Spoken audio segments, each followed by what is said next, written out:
আপনি অহংকার নিয়ে নিছেন মনের ভিতরে, আমি ছোট মানুষ, আমি ওয়াহাবি, আমি ইহুদির দালাল, আমি অমুক, আমি তমুক। আপনি কি বলেন এগুলা? অথচ আপনি একবারে বলেন না যে আমার কথাটা কোন ইহুদি লিখছে। আমি রফিয়াদান করি,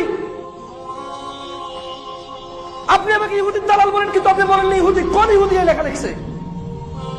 আল্লাহ সবাইকে বুঝার তৌফিক দিন আল্লাহ। আমি আমিন বলি, শুনেন শুনে আপনি আমাকে ইহুদির দালাল বলেন, অথচ আপনি আজ পর্যন্ত বলেননি কোন ইহুদি লেখা লিখছে যে ইহুদির কথা আমি বলতেছি।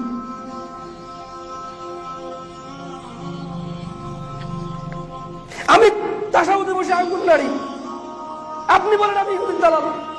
আজ পর্যন্ত আপনি বলেননি কোন ইহুদির কথা বলতে আমি এটা করতেছি। ওই ইহুদির নাম বলেন যে ইহুদির কথা বলতে আমি এটা করতেছি।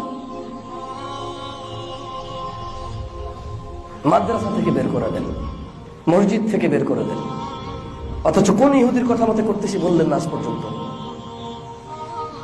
আজ পর্যন্ত বললেন না। কোন নবী আপনাকে সালাতের পরে সম্মিলিত মুনাজাতের আদেশ দিয়ে গেছে? কোন নবী? তার নাম কি? নাম বলেন ওনার।